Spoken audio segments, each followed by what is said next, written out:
Good afternoon, everyone. The word sonder, as defined by John Koning, is a realization that each random passerby is living a life as vivid and complex as your own, populated with their own ambitions, friends, routines, worries, and inherited wildness. An epic story that continues invisibly around you like an anthill, sprawling deep underground with elaborate passageways to thousands of other lives that you'll never know existed, in which you might appear only once, as an extra sipping coffee in the background, as a blur of traffic passing on the highway, as a lighted window at dusk. My story begins when I was 3 years old. My parents made a choice that changed the course of my life. My mother packed her few belongings, grabbed my brother and I, and we began our odyssey through the desolate concrete-lined border to the vibrant city of El Paso, Texas. That sandy trudge from my birth town of Celaya, Guanajuato, Mexico, to my new home was uneventful. There were no ICE agents, no interrogations, and no questions of our basic humanity.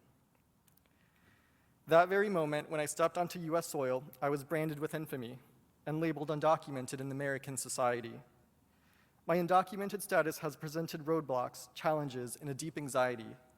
But within these obstacles and fear, my status has gifted me a fundamental belief in human dignity and a commitment to lifting up others, a commitment and belief that has shaped my sense of purpose. At age 15, the government of Alabama approved House Bill 56, a sweeping bill denying public benefits, housing, and education to undocumented immigrants.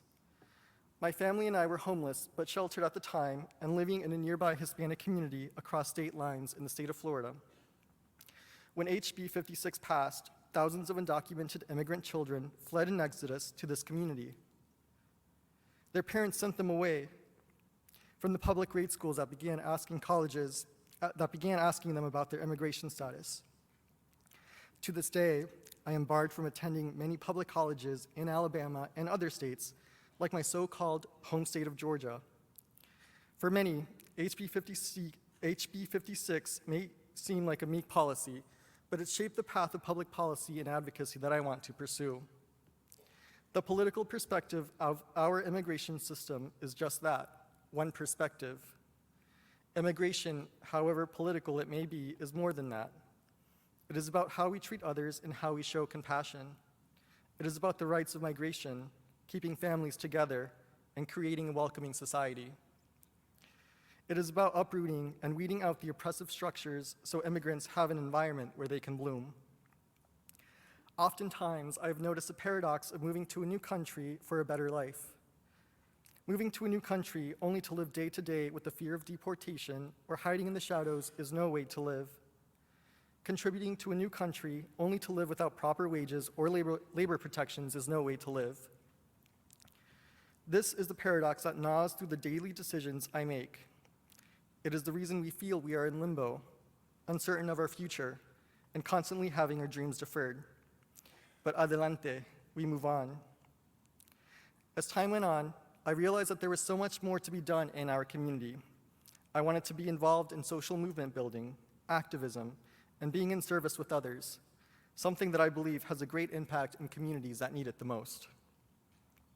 And in August of 2018, I had the privilege of serving as a full-time volunteer with the Jesuit Volunteer Corps. For 2 years, I was helping undocumented survivors of human trafficking and abuse obtain humanitarian visas in the Southwest. Here, I saw firsthand the effects of both valuable and ineffective public policy. This is the form of leadership and accompaniment. This form of leadership and accompaniment is taking the initiative to get through the toughest obstacles to reach your goals. Like a sprout cresting through the soil to find the light, it moves out of the shadows and into a place of warmth where you can flourish. In the face of constraints, I work to use the power and privilege I do have to help aid migrants and refugees, because I know the story of migration is mightier than the individual. And most importantly, the story of the movement of people is about policies that impede the recovery from trauma or access to education, housing, and healthcare, access often reserved for those with wealth and power. My story is a glimpse into the intersection of migration and public policy. The most frightening and shameful moments of my life were at the hands of atrocious public policy. From the public humiliation of being denied housing when my family lacked a social security number, to being blocked from public education. But each experience is unique, and we should hold on to these moments, these sometimes tragic moments. They are heartbreaking stories that have added to the immigrant experience in the US. It is important to know and understand that the history of immigration includes Chinese exclusion and Japanese internment during World War II. We must recognize that we are not all immigrants. We are on land taken away from indigenous people that once stewarded it. We are living on stolen land with people who were enslaved and forced to endure the Middle Passage.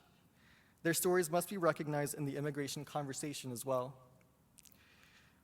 These moments of trauma, while still deeply painful, have gifted me an unwavering belief in seeing human dignity in all. After all these experiences, I feel rooted in my faith of humanity and spirituality, and renewed, knowing that God has given me the grace to grow and serve afresh with each passing year. I'm here as a living example of the importance of advocacy and resilience, and to prove to you that no matter where you come from or what hardships you might experience, there will always be a way to keep moving forward.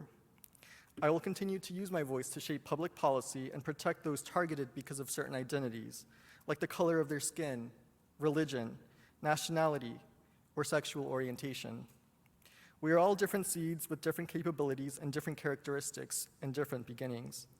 And I hope that my story encourages the conversation around immigration as it relates to our faith and spirituality, not just in places of worship, but in your homes, schools, wherever you go.